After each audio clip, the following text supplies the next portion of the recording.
Create की functionality perform करने के बाद नेक्स्ट अप एडिट को हम किस तरह से इम्प्लीमेंट करेंगे। सबसे पहले मुझे इस पूरे सिनेरियो को ऑब्जर्व करना पड़ेगा एडिट के लिए। जब मैं इस बटन पे क्लिक करूंगा तो मुझे ये रिकॉर्ड डेटाबेस में से फेच करके यहाँ पे लोड करना है। अब मेरे पास इसके दो वेज हैं सिर्फ इस स्मॉल सी फंक्शनैलिटी को इम्प्लीमेंट करने के। फर्स्ट वे क्या है कि मैंने एडिट पे क्लिक किया, यहाँ से रिक्वेस्ट डेटाबेस में सेंड कर दी या अपने कंट्रोलर में सेंड की, वहाँ से डाटा ला के यहाँ पे लोड करवा दिया। ये मेरे पास फर्स्ट वे है। सेकंड वे क्या है कि मेरे पास यहाँ पे जब फील्ड्स में डाटा लोड है ऑलरेडी, तो फिर मैं डेटाबेस में रिक्वेस्ट सेंड क्यों करूँ। मैं इस पर क्लिक करके यहीं से ये वैल्यूज़ गेट करूँ एजेक्स के थ्रू या jQuery के थ्रू और यहाँ पे लोड करवा दूँ। तो इससे क्या होगा कि मेरी कंट्रोलर की रिक्वेस्ट सेव हो जाएगी, मेरा एक सर्कल रिड्यूस हो जाएगा। लेकिन इसके कुछ ड्रॉबैक्स भी हैं। अब ड्रॉबैक्स क्या हैं कि फॉर एग्जांपल बैकएंड पे जब मैंने एडिट पे क्लिक किया, यहीं से डाटा लोड करके डाटा गेट करके लोड करवा दिया, तो हो सकता है कि मीन वाइल में किसी और यूज़र ने बैकएंड पे इस रिकॉर्ड को अपडेट कर दिया हो, तो हमारे पास अपडेटेड रिकॉर्ड तो यहाँ पे डिस्प्ले नहीं होगा जब तक कि डेटाबेस में से न्यू रिकॉर्ड ना आएगा। तो ये इसका ड्रॉबैक है। सो बेटर ऑप्शन क्या है, या जो मैं रिकमेंड करूँगा कि आप एडिट बटन पे डेटाबेस में से रिकॉर्ड लेके आएँ और वो रिकॉर्ड यहाँ पे लोड करवा दें। लेकिन पता आपको दोनों वेज का होना चाहिए ताकि किसी जगह पे हमारी ये रिक्वायरमेंट होती है तो हम यहीं से रिकॉर्ड को फेच करके यहाँ पे लोड करवा दें, या किसी भी और फॉर्म में लोड करवाना है तो हम आसानी से लोड करवा सके। अब मैं इस पर एडिट की फंक्शनैलिटी परफॉर्म कर लेता हूँ।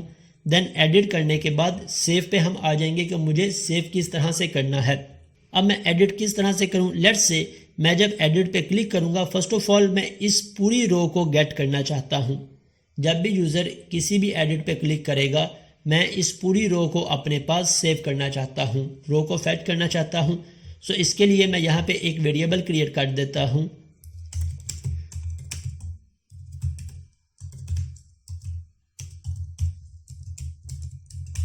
करंट रो के नाम से। अब जैसे ही यूज़र इस पे क्लिक करेगा तब मैं इस करंट रो को गेट कर लूँगा। हमने एडिट का फंक्शन क्रिएट किया था। अब यहाँ पे जैसे ही यूज़र एडिट पे क्लिक करेगा, current row is equal to, अब मैं इसे किस तरह से गेट कर सकता हूँ, ये एक बहुत इंपॉर्टेंट पॉइंट है और आपने इसे लाजमी तौर पे नोट करना है, अंडरस्टैंड करना है, क्योंकि jQuery में ये हर एक प्रोजेक्ट में हर एक फॉर्म में हमारी रिक्वायरमेंट होती है। अब मैं यहाँ से इंस्पेक्ट को ओपन कर लेता हूँ। अब यहाँ पे मेरे पास HTML स्ट्रक्चर है, ये मेरे पास कंटेनर में मेरे पास फॉर्म, और मैं इस लिस्ट को, इस रो को ओपन कर लेता हूँ। ये मेरे पास रो है। अब jQuery में अगर हमने कोई भी रिकॉर्ड एक्सेस करना है, मैं कैसे एक्सेस कर सकता हूँ। फॉर एग्जांपल मैं इस डिपार्टमेंट लिस्ट से इसकी आईडी की बेस पे 1 बाय 1 इसकी सभी रोज को एक्सेस कर सकता हूँ। किस तरह से एक्सेस कर सकता हूँ इसकी रो, अब यहाँ से डिपार्टमेंट रो से या मैं नेक्स्ट मूव कर सकता हूँ या मैं प्रीवियस मूव कर सकता हूँ। मीन्स इस आईडी से अगर मैं नेक्स्ट मूव करता हूं तो मेरे पास ये एक टीआर है, नेक्स्ट ये टीआर है, नेक्स्ट ये मेरे पास एक रो है। और अगर मैं प्रीवियस टैग्स पे मूव करता हूं तो मेरा प्रीवियस टैग क्या है, टी हेड, इससे प्रीवियस टैग क्या है, टेबल, इससे प्रीवियस टैग क्या है, H3। सो हमें लाजमी पता हो कि हमने प्रीवियस किस तरह से मूव करना है, हमने नेक्स्ट किस तरह से मूव करना है। अगर मैं प्रीवियस मूव करना चाहता हूं तो हमारे पास इसका सिंपल सा फंक्शन है डॉट प्रीवियस के नाम से।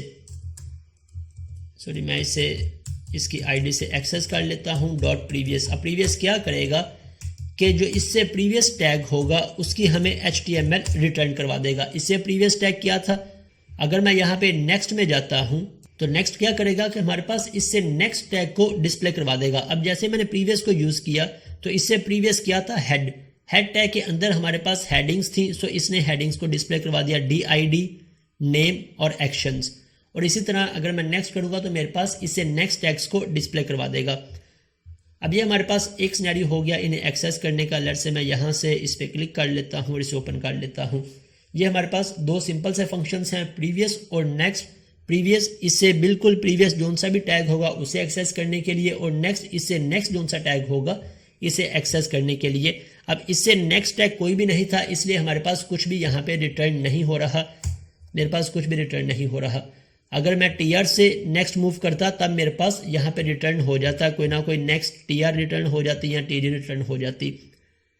अब अगर मैं इस टी बॉडी से इस आईडी तक मूव करना चाहता हूं या इस क्लास तक मूव करना चाहता हूं, तब मैं कैसे मूव कर सकता हूं?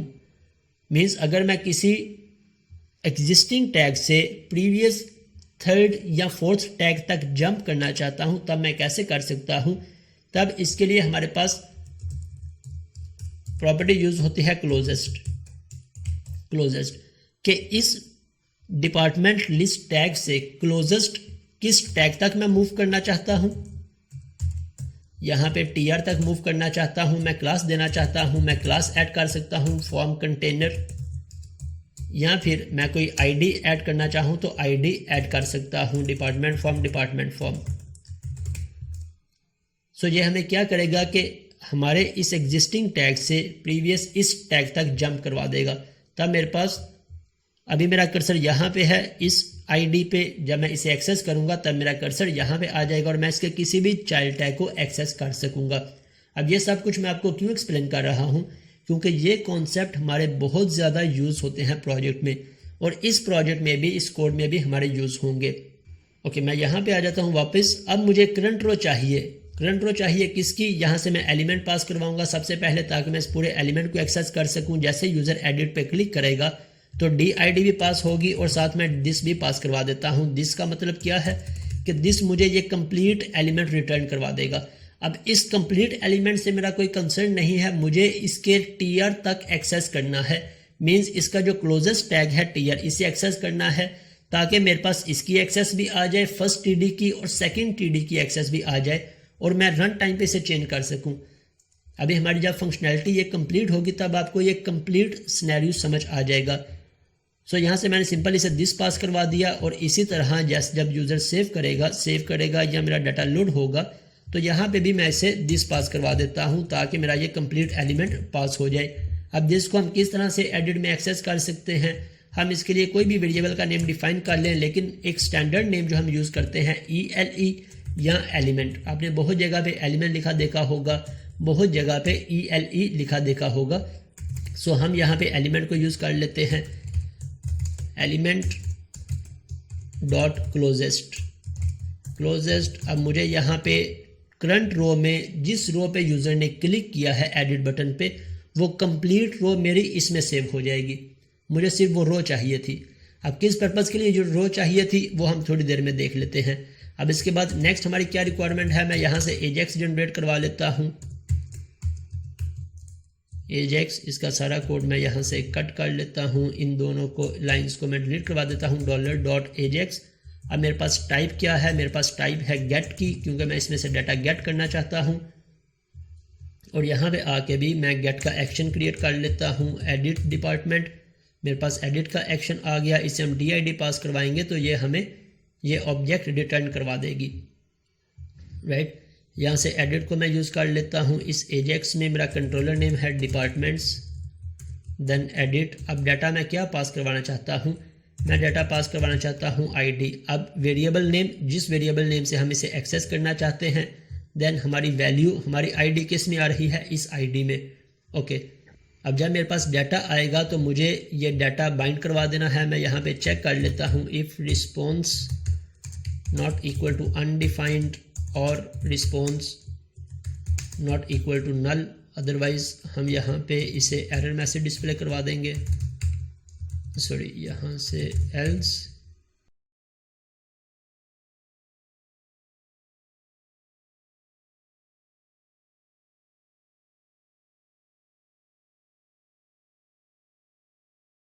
अब अगर तो इस सक्सेस ट्रू है तो मुझे डाटा लोड करवा लेना है, किस में? इन फील्ड्स में, नेम में भी और ID में भी, इस नेम में और इस ID में। सो इसे भी मैं ID भी असाइन करवा देता हूँ, DID।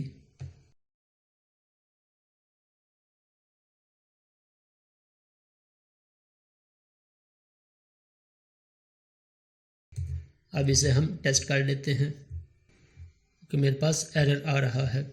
यहाँ पे भी अगर मैंने इस पर क्लिक किया तभी मेरे पास एरर आ रहा है। मैं इसमें इंस्पेक्ट में चेक कर लूँ एरर किस रीज़न से आ रहा है। मैं यहाँ पे इसमें ब्रेक पॉइंट लगा लेता हूँ। नेक्स्ट, यहाँ से मेरे पास इसका ऑब्जेक्ट आ गया। मैं ऑब्जेक्ट में चेक कर लेता हूँ, मेरे पास DID एम्प्लॉयज़ और नेम। ओके, यहाँ पे मैं स्टेटस रिटर्न करवा रहा हूँ। यहाँ पे मेरे पास एरर आ रहा है कि मैं यहाँ पे इस सक्सेस को गेट कर रहा हूँ लेकिन यहाँ से स्टेटस रिटर्न करवा रहा हूँ। ओके, इससे मैं ठीक कर लेता हूँ। JSON response is success and then यहाँ से डाटा। इसी तरह यहाँ पे भी मैं इसे चेंज कर लेता हूँ। ओके, अब इसे टेस्ट करते हैं।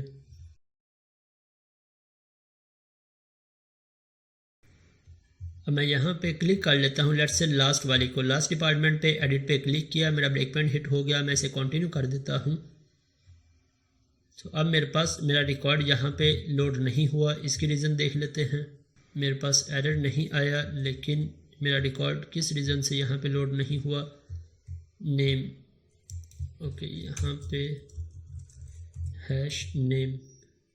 ओके, मेरी आईडी लोड हो गई, मेरा नेम लोड हो गया। थर्ड CS लोड हो गया। नेटवर्क लोड हो गया। इसी तरह सेल्स लोड हो गया और इसके बाद 61 पे 61 लोड हो गया। अब हमारी रिक्वायरमेंट है इस रिकॉर्ड को सेव करवाने की। मैं सेव किस तरह से करूँगा? मुझे पता है कि सेव पे हमने ये इवेंट अप्लाई किया है कि जब भी यूज़र सेव करेगा, चाहे न्यू रिकॉर्ड हो या फिर अपडेट रिकॉर्ड हो, तब हमारा ये इवेंट कॉल होगा और यहाँ पे ये एजेक्स रिक्वेस्ट जनरेट हो जाएगी। अब यहाँ से हमारे पास सर्वर साइड पे हमने सेव की फंक्शनैलिटी क्रिएट और एडिट दोनों के लिए परफॉर्म की है, लेकिन यहाँ पे जब रिकॉर्ड मेरे पास रिटर्न होगा, मैं किस तरह से इसे लोड करवाऊँगा।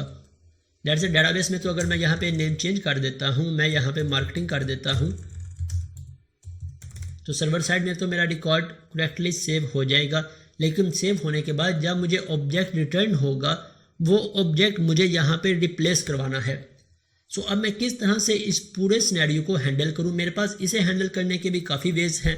फर्स्ट वे ये है कि ये रिकॉर्ड सेव होने के बाद मैं कंट्रोलर में से ये कंप्लीट लिस्ट रिटर्न करवा दूँ और इस कंप्लीट लिस्ट को यहाँ पे ओवरराइड करवा दूँ। ये मेरे पास एक वे है इसे सॉल्व करने का। सेकेंड वे मेरे पास क्या है कि मैं इस कंप्लीट लिस्ट को ओवरराइड ना करवाऊँ, बल्कि सिर्फ इस वैल्यू को, इस रो में जितनी भी वैल्यूज़ होंगी उन वैल्यूज़ को चेंज करवा दूं, बाकी सभी के सभी लिस्ट को एज इट इज़ रहने दूं। अब अगर आपको याद हो, जब हम एडिट पे क्लिक कर रहे हैं तब मैं ये कंप्लीट रो को एक वेरिएबल में स्टोर करवा रहा हूं, करंट रो वेरिएबल में। जैसे यूज़र एडिट पे क्लिक करेगा तो करंट रो में मेरे पास ये कंप्लीट रो आ जाएगी। वो किस पर्पज़ के लिए हम सेव करवा रहे हैं कि सेव होने के बाद हमें इस वेरिएबल में से वैल्यूज़ पता चल जाएंगी कि मुझे किस रो को चेंज करना है। सो करंट रो में जोन सी भी रो होगी, हम उसके डी नेम, DIDs को चेंज करवा देंगे।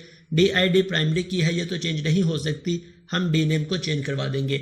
इसी तरह डिस्क्रिप्शन हो, डेट टाइम हो, इज एक्टिव हो, मल्टीपल कॉलम्स हो, तो हम आसानी से उन्हें चेंज करवा सकते हैं। लेट्स से मैं इसके कोड में आ जाता हूँ। अब इस कोड में आने के बाद यहाँ पे मैंने सेव की फंक्शनैलिटी परफॉर्म की। मैं यहाँ पे एक इफ़ कंडीशन को यूज़ कर लेता हूँ। इफ़ डाटा डॉट, या डाटा डॉट करने की बजाय जैसे यूज़र सेव पे क्लिक करेगा, मैं इन सब वैल्यूज़ को एक वेरिएबल में स्टोर करवा लेता हूँ। _DID is equal to DID dot val _name is equal to. इसी तरह मेरे पास मल्टीपल वैल्यूज़ हों तब मैं मल्टीपल वैल्यूज़ को भी यहाँ पे इस वेरिएबल में स्टोर करवा लूँगा। अब इसके बाद यहाँ पे आके मैं इसमें चेक कर लेता हूँ _DID।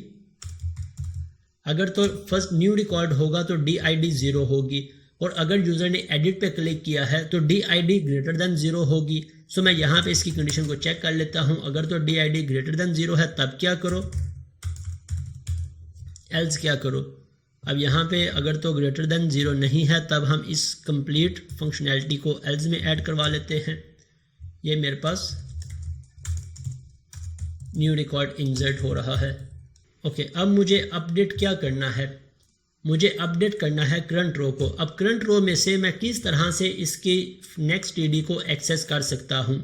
हमारे लिए इस पूरे सिनेरियो को अंडरस्टैंड करना बहुत ज़रूरी है, क्योंकि डिपार्टमेंट में भी यही सिनेरियो है, एम्प्लॉय में भी यही सिनेरियो है, कैटेगरीज, प्रोडक्ट्स, सभी फॉर्म्स में सेम सिनेरियो वर्किंग करेगा। अब जैसे ही मैंने एडिट पे क्लिक किया, ये कंप्लीट रो मेरी करंट रो वेरिएबल में स्टोर हो जाएगी, राइट। हमने वेरिएबल क्रिएट किया करंट रो, उसमें मेरे पास कंप्लीट रो सेव हो जाएगी। अब इस रो में से जब मैंने रिकॉर्ड सेव करवा दिया तो मेरे पास रिकॉर्ड आ गया। मुझे इस रो को अपडेट करना है। मैं किस तरह से अपडेट कर सकता हूँ? हमने ये प्रोसेस देख लिया कि अगर मुझे किसी भी आईडी से प्रीवियस आईडी पे मूव करना है तो हमारे पास प्रीवियस का टैग है, देन हमारे पास क्लोजेस्ट का टैग है। क्लोजेस्ट की प्रॉपर्टी है जिसे हम प्रीवियस किसी भी क्लास तक या टैग तक एक्सेस कर सकते हैं। लेकिन अगर मुझे इस रो में से इस टीडी को एक्सेस करना है, first TD table data, second table data access करना है या थर्ड टेबल डाटा एक्सेस करना है, तब मैं किस तरह से एक्सेस कर सकता हूं? अब अगर तो इन सब में कोई डिफरेंट क्लास यूज हो रही है तो मैं उस क्लास की बेस पे इसे एक्सेस कर सकता हूं। इसकी क्लास डिफरेंट है, मैं इस क्लास की बेस पे इसे एक्सेस कर सकता हूं। अगर इनमें कोई यूनिक आईडीज यूज हो रही है तो मैं उन आईडीज की बेस पे इजीली एक्सेस कर सकता हूं। लेकिन यहाँ पे ना तो इनमें कोई क्लास ऐड हो रही है, कोई क्लास यूज हो रही है और ना ही कोई आईडी यूज हो रही है। तो अब इस टीआर से मैं इस टीडी को कैसे एक्सेस करूंगा? मैं इसे इनके इंडेक्स की बेस पे एक्सेस कर सकता हूं। किस तरह से? ये मेरी 0 इंडेक्स पे है, ये मेरी फर्स्ट इंडेक्स और ये मेरी थर्ड इंडेक्स। मैं यहाँ पे अगर एडिट पे क्लिक करता हूँ तो मेरा रिकॉर्ड यहाँ पे लोड हो गया। अब करंट रो में अगर मैं डिस्प्ले करवाता हूँ करंट रो .html, अब करंट रो में मेरे पास क्या है? जिस एडिट पे यूजर ने क्लिक किया था ये कंप्लीट रो मेरे पास इस करंट रो वेरिएबल में स्टोर है। अगर मैं यहाँ पे देखूँ तो इसका टीडी क्या रहा है? IT। अब मुझे इस करंट रो से फाइंड करना है किसे? टीडी, और किस इंडेक्स के टीडी को इक्वल टू 0। अगर मैं इस तरह से करूंगा तो मेरे पास .val इसका टीडी एक्सेस हो जाएगा। अगर मैं यहाँ से टीडी ऑफ 1, मेरे पास नेक्स्ट टीडी एक्सेस हो जाएगा। अब 0 पे अगर मैं वैल फंक्शन को यूज कर रहा हूँ, मेरे पास कोई वैल्यू नहीं आ रही। ओके, मैं वैल की बजाय यहाँ पे टेक्स्ट को यूज कर लेता हूँ। टेक्स्ट को एक्सेस करके देख लेते हैं, मेरे पास इसकी वैल्यू आ गई 1। इसी तरह अगर मुझे 1 इंडेक्स पे एक्सेस करना है तो फर्स्ट इंडेक्स पे मेरे पास IT है। क्या मैं इजीली इसे चेंज कर सकता हूँ? लेट्स से मैं यहाँ पे IT की बजाय इसे IT डिपार्टमेंट कर देता हूँ तो अब मेरे पास ये वैल्यू चेंज हो जाएगी। मैं यहाँ पे एंटर प्रेस करूँगा, मेरे पास IT डिपार्टमेंट हो गया।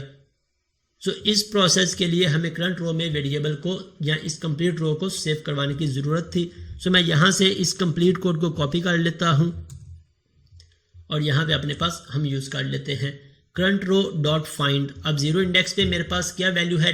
DID प्राइमरी की है, हम उसे चेंज नहीं कर सकते। और फर्स्ट इंडेक्स पे मेरे पास DNAME है, DNAME को हम चेंज कर सकते हैं। सो यहाँ से मैं इसका DNAME डाटा डॉट नेम कर देता हूँ। अब मेरे पास मेरा कंप्लीट रिकॉर्ड शो हो जाएगा और इसके बाद सेव होने के बाद मैं यहाँ पे नोटिफिकेशन भी डिस्प्ले करवा देता हूँ और इस फॉर्म को भी रीसेट कर देता हूँ। ओके, अब यहाँ से मैं इसे एक दफ़ा रीबिल्ड करके देख लेता हूँ। एडिट, मेरे पास रिकॉर्ड आ गया, इसे मैं IT डिपार्टमेंट कर देता हूँ। सेव पे क्लिक किया, मेरे पास IT डिपार्टमेंट चेंज हो गया। सर नोटिफिकेशन भी डिस्प्ले होगी, मेरा फॉर्म भी यहाँ से रीसेट हो गया। इसी तरह इस IT को मैं चेंज कर लेता हूँ, इसे IT की बजाय मैं यहाँ पे एडमिन कर देता हूँ। सेव पे क्लिक किया, मेरा IT अब चेंज हो गया और मेरा रिकॉर्ड भी सेव्ड हो गया डेटाबेस में। अगर मैं इस पूरे फॉर्म को रिफ्रेश करूँ ताकि मेरा ये रिकॉर्ड डेटाबेस में से आ सके, तब हमारे पास कोई भी चेंजेस नहीं होंगे क्योंकि हमारा एक्चुअल रिकॉर्ड आ रहा है। किसी भी जगह पे अब हमारे रिकॉर्ड में या हमारे कोड में कोई भी प्रॉब्लम नहीं होगी। अब हमने यहाँ पे क्रिएट का बटन ऐड कर लेना है ताकि अगर मैं फॉर्म रीसेट करना चाहता हूँ, लेट्स से यूज़र ने एडिट पे क्लिक किया है, रिकॉर्ड लोड हो गया। अब यूज़र यहाँ पे ये रिकॉर्ड ऐड नहीं करना चाहता, कोई न्यू रिकॉर्ड ऐड करना चाहता है। अब अगर मैं सेव पे क्लिक करूँगा तो मेरा न्यू रिकॉर्ड ऐड नहीं होगा बल्कि मेरा रिकॉर्ड अपडेट होगा। क्यों? क्योंकि मैंने एडिट पे क्लिक किया था और इसकी ID बाइंड है मेरे पास हिडन फील्ड में।